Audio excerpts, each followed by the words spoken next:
Very good morning, my dear student. Hope you are well. Today I am going to discuss a topic that is the new topic of financial management. The name of the topic capital budgeting decision.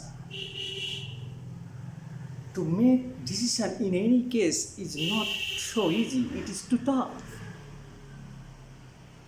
ধরে যাক কোথায় আমি invest করব, কোথায় করব না, কোথায় আমি যাব, কোথায় যাব না, এই সমস্ত চিন্তাভাবনা ডিসিশন করা খুব কঠিন। তো যাই হোক, ডিসিশান তো নিতে হবে, তাই ডিসিশান নেওয়ার জন্য কতগুলো বিশেষ পদ্ধতি মেথডকে অনুসরণ করি সেটা আমরা আগের এপিসোডে আলোচনা করেছি। এখন যেটা আমি করব সেটা হচ্ছে cash flow. Cash flow, these are two type. একটা হচ্ছে ইনিশিয়াল ক্যাশ ইনফ্লো, আর একটাকে বলা হয় ক্যাশ আউটফ্লো। এই ক্যাশ ইনফ্লো আর আউটফ্লোর মধ্যে ডিফারেন্সিয়েট করতে হবে। যদি দেখি যে ইনফ্লো বেশি হচ্ছে তাহলে আমি এক ধরনের সিদ্ধান্ত নেব, যদি দেখি যে ক্যাশ ইনফ্লো কম হচ্ছে তাহলে আরেক ধরনের সিদ্ধান্ত নেব। সুতরাং এটা হচ্ছে ভাইটাল। আমি একটা অঙ্ককে নিয়ে কাজ করছি। ক্যাশ ইনফ্লো বলতে আগে কি এক্ষুনি বুঝিয়েছি, আর একটু বুঝিয়ে নেই। সেটা হচ্ছে আমরা জানি sales minus variable cost, that is contribution. সেখান থেকে আমি বাদ দিই fixed cost, that is operating profit.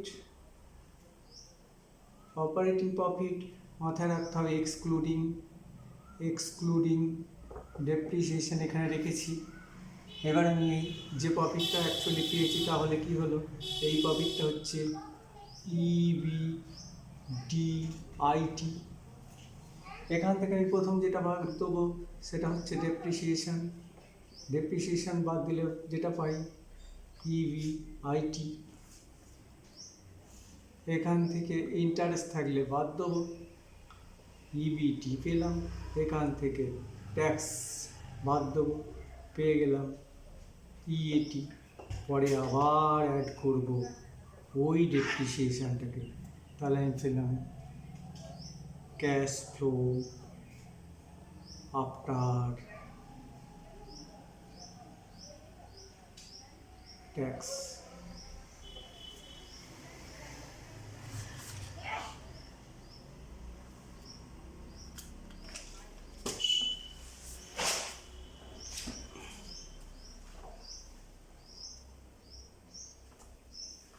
এখন এই যে জিনিসটাকে, এটাকে আমি আবার অন্যভাবে ব্যাখ্যা করতে পারি। অল্টারনেটিভভাবে আমি কী ব্যাখ্যা করতে পারি, সেটা হচ্ছে এরকম, নেট ক্যাশ ইনফ্লো।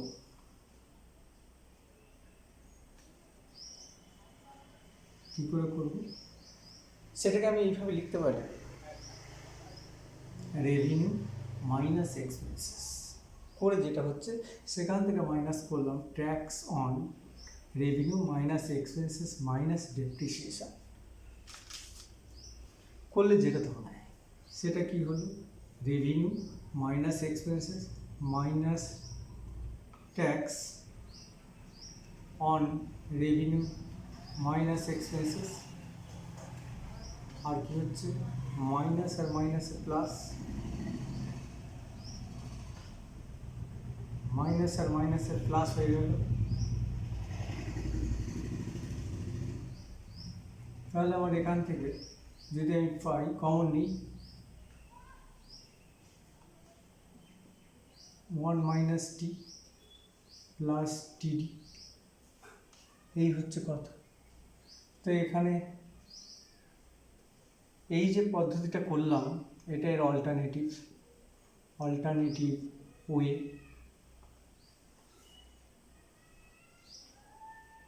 দেখা যাক আমরা এই অঙ্কটাকে করব।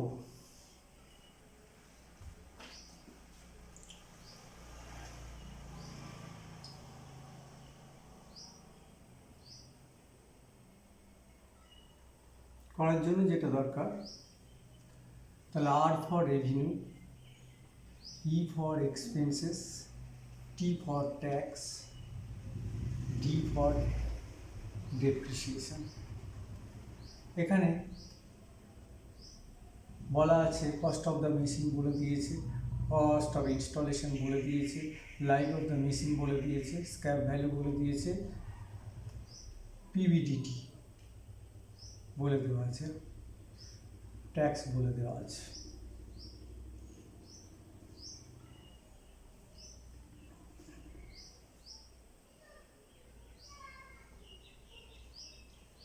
তাহলে পিভিডিটি কত আছে?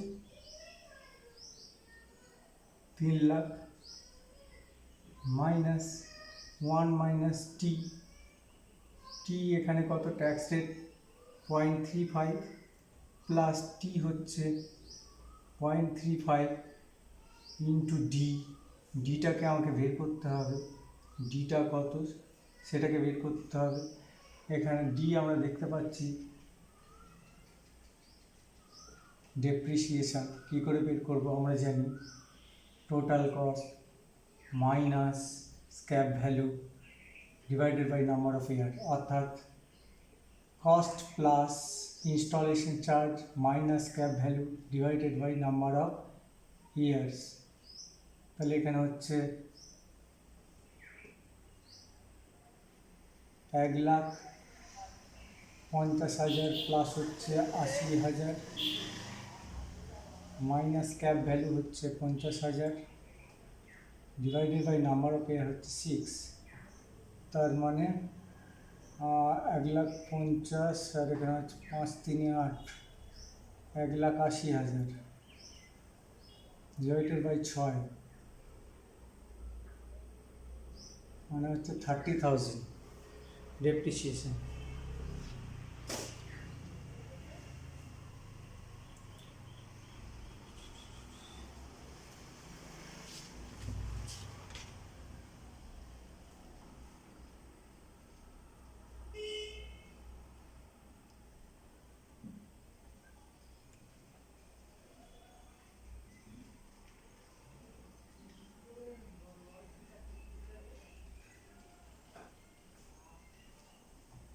সরি, এটা 15 লাখ, 15 লাখ, 15 লাখ হলে একটু ভুল হয়েছে। ডেপ্রিসিয়েশন হচ্ছে এখানে 2 লাখ, ডেপ্রিসিয়েশন যেটা দাঁড়াচ্ছে সেটা হচ্ছে 2,55,000, 2,55,000, সরি একটা ভুল হয়েছে, এটা 1,50,000 নয়, এটা হচ্ছে 15 লাখ। তাহলে 15 লাখ মাথায় রাখতে হবে, ডেপ্রিসিয়েশন হয়েছে এত। এবার আমরা করি এখানে কাজ, 3 লাখ ইন্টু 0.75 প্লাস 3.5 ইন্টু 2,55,000 করে আমার যেটা দাঁড়ায় সেটা কি 3,55,000 হচ্ছে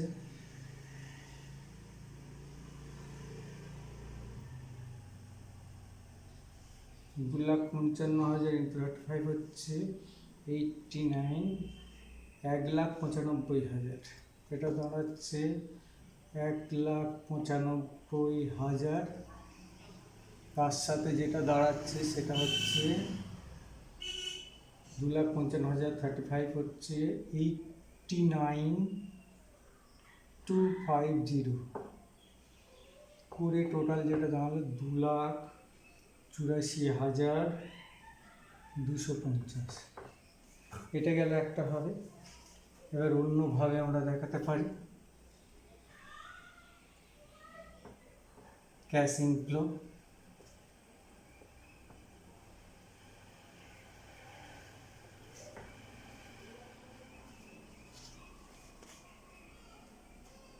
সেটা হচ্ছে পিবিডিটি বলা আছে 3 লাখ লেস ডেপ্রিসিয়েশন, এইমাত্র আমি বের করেছি 2,55,000 রইল। তাহলে আমার কাছে 45 EBT less tax 35% less tax বাদ দিলে 35% 15,750 কত পার্সেন্ট 35% রইল 25,000 রইল 29,250 29,250 এটা হচ্ছে PAT প্রফিট আফটার ট্যাক্স যেটা পড়ে রইল তার সাথে আবার এগেন ডেপ্রিসিয়েশন অ্যাড করছি ডেপ্রিসিয়েশন আছে 2,55,000 করলে আমার যেটা দাঁড়ায় সেটা হচ্ছে 2,84,250 2,84,250 এটা হচ্ছে ইনফ্লো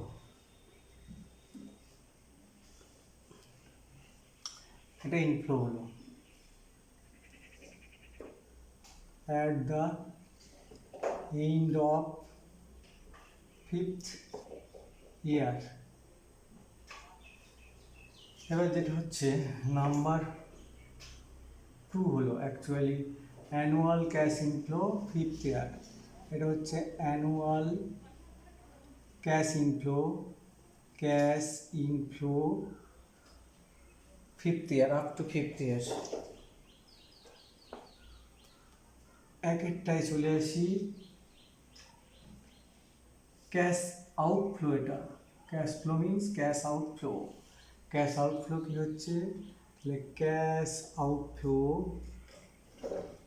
ইকুয়াল টু আমার cost of the machine 15 lakh সেখানে হচ্ছে ইনস্টলেশন চার্জ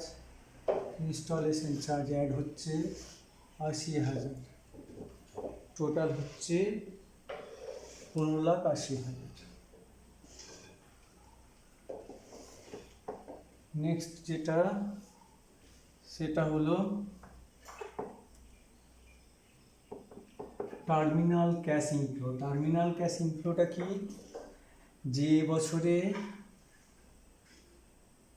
শেষ হচ্ছে প্ল্যানটা সেই বছরের যে অংশটা পড়ে রইল ভগ্নাবশেষ আকারে স্ক্র্যাপ আকারে সেটাকে আমরা বলি টার্মিনাল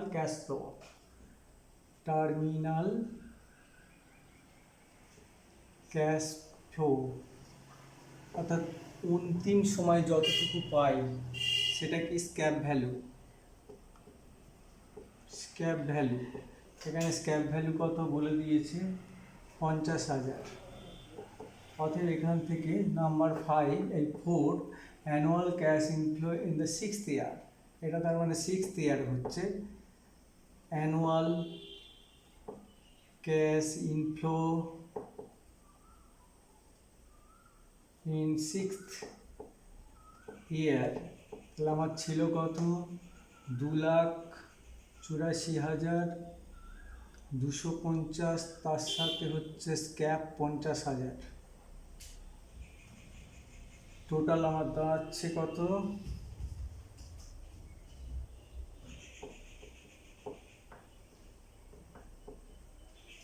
টোটাল হলো 2,84,250 প্লাস হচ্ছে স্ক্র্যাপ 50,000 মিলে হচ্ছে 8,5,13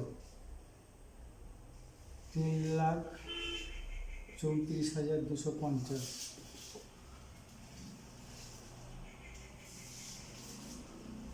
এই হলো কত টার্মিনাল ক্যাশ ইনফ্লোটা নিশ্চয়ই বলেছে যে সময়ে শেষ হচ্ছে পিরিয়ডটা সেই সময়ে যতটুকু এক্সেস পাচ্ছি যতটুকু অতিরিক্ত অ্যামাউন্ট পাচ্ছি সেটাকে স্ক্র্যাপের মাধ্যমে পেতে পারি সুতরাং এখানে স্ক্র্যাপ ভ্যালু হচ্ছে টার্মিনাল ক্যাশ ফ্লো আর সেই সময় ওই সময় টোটাল যে ভ্যালুটাকে সেটাকে বলা হচ্ছে অ্যানুয়াল ক্যাশ ইনফ্লো অর্থাৎ টার্মিনাল ক্যাশ ইনফ্লোর সাথে আসছে 5th ইয়ারের শেষে আমার যে ইনফ্লোটা দুটো একসাথে যোগ করে যেটা পাচ্ছি সেটাই হচ্ছে টোটাল ক্যাশ ইনফ্লো এখানে at the end of 6th year okay